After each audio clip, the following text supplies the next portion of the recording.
how impact and profitability can truly align. So that being said, I'd now like to invite to the stage a leader who has truly dedicated his work to integrating mind, body, and most importantly, purpose. So with that, please put your hands together, ladies and gentlemen. We have with us Rajesh Chandan, Chairman, Elements Wellness, India Coffee. Give him a healthy round of applause, everyone. Mr. Rajesh Chandan.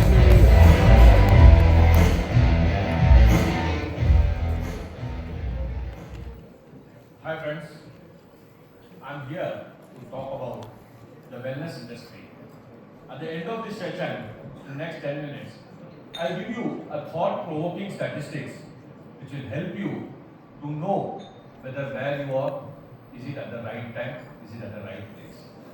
Friends, before we talk about wellness, I just wanted to ask you one question. When did you take care about your health? Have you ever visited any healthcare center? Not after you got a diagnosis, not after you become sick, not after you got a warning sign. This is a general human behavior that when you are sick, that time only we go to the doctors, we go to the hospitals. This is a general behavior problem which we don't change. Friends, India's 3% of the GDP is spent on healthcare. More than 80% of it is being spent only on illness. If we can do something on that, if we can spend 20 to 30% of it towards prevention, we can save lots of dollars. Friends, India is one among the countries of the world where there's a huge youth population. More than 60% of our population is below 35. If we start prevention from the age of 25 itself, we start leading a healthy life. We do regular practices on health. We do regular exercises. We do sleep on time. We take nutraceuticals on time. At the age of 45, we don't end up in hospitals, but we end up healthy at our homes. Friends, UAE has a Ministry of State for Happiness. UK has a Ministry of State for Tolerance. Can the world leaders think on something called Global Wellness Index?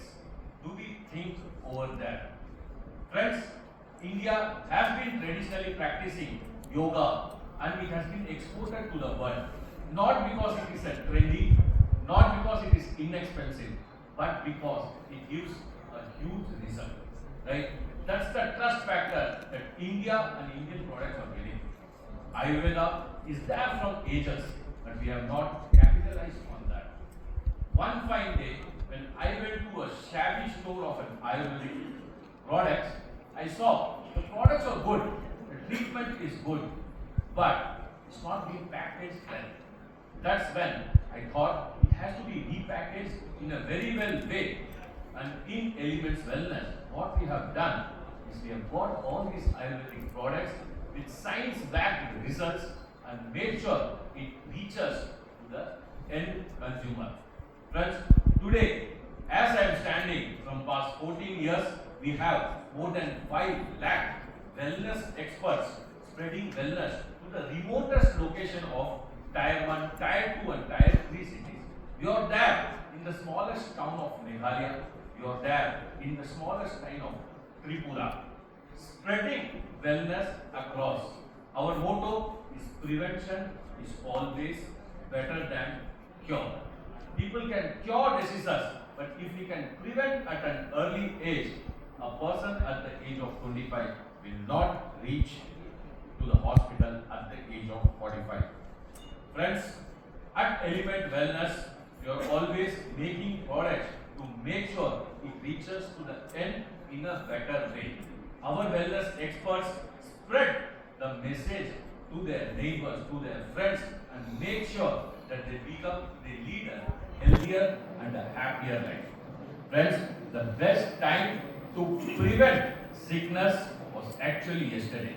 The second best time is today. It is not about whether you are having a wealthier life. It is all about whether you're having a healthier life, or we talking about the $10 trillion economy, or we talking about the $10 trillion healthy economy. It is all in your hands. If we start practicing yoga, if we start practicing Ayurveda, if we start believing in Indian products, we'll always have a healthier India, a wealthier India, a healthier globe, and a wealthier globe. With this,